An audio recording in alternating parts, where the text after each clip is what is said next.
교사가 고소당한 교사입니다. 수업 시간에 떠드는 초등학생 제자를 교실 앞으로 불러 세워 야단을 쳤다가 아동 학대 혐의로 법정에 섰던 교사가 무죄를 선고받았습니다. 어제 울산지법은 아동학대 처벌 등에 관한 특례법 위반 혐의로 기소된 B 씨에게 무죄를 선고했습니다.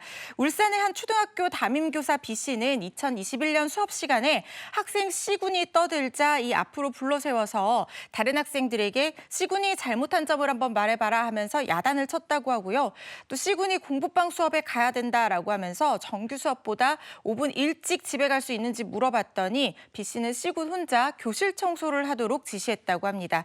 또 B 씨는 친구와 다툰 이 다른 학생에게는 선생님도 너희들 말 안 들을 때는 몽둥이로 딱 때리고 싶다라고 하면서 애가 버릇없게 하고 막 성질을 부려도 부모님이 내버려 두신단 말이냐라고 꾸중을 했는데요. 이런 식으로 학생 5명에게 총 15차례에 걸쳐서 정서적 학대를 한 혐의로 이 B 교사가 기소가 됐던 겁니다.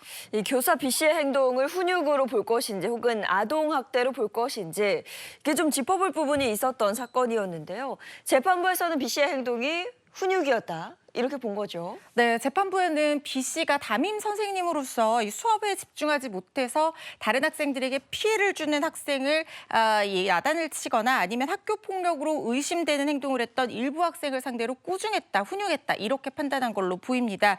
특히 일부 학생은 필기구로 다른 학생을 찌르는 행동을 해서 일부 학부모로부터 학교 폭력이 의심된다는 그런 연락을 받은 상황이었다고 해요. 그렇기 때문에 교사로서 이 재발 방지를 위해서 훈육할 필요가 있었다라고 본 건데요. 재판부는 이 교사 B 씨와 학부모의 대화 내용, 그동안의 이 훈육 내용, 이 교사로서의 활동 내용들을 봤을 때는 학부모들과 충분히 소통하면서 열정적으로 교직 활동이 임해왔다는 것을 알 수 있다라고 판단을 했습니다.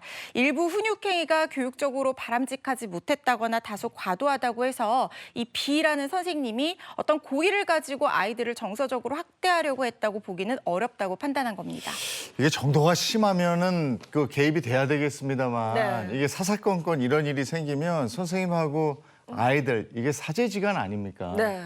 서로 무관심해지죠. 누가 건들려고 하겠습니까? 그러다 보면 교실이 어떻게 될까 이런 생각을 하게 됩니다. 이런 말을 하면 꼭 기성세대 꼰대 이렇게 얘기를 하는데 네. 그렇게 매도할 건 아닌 것 같아요. 좀 한번 돌아볼 일입니다, 이것도. 네. 자.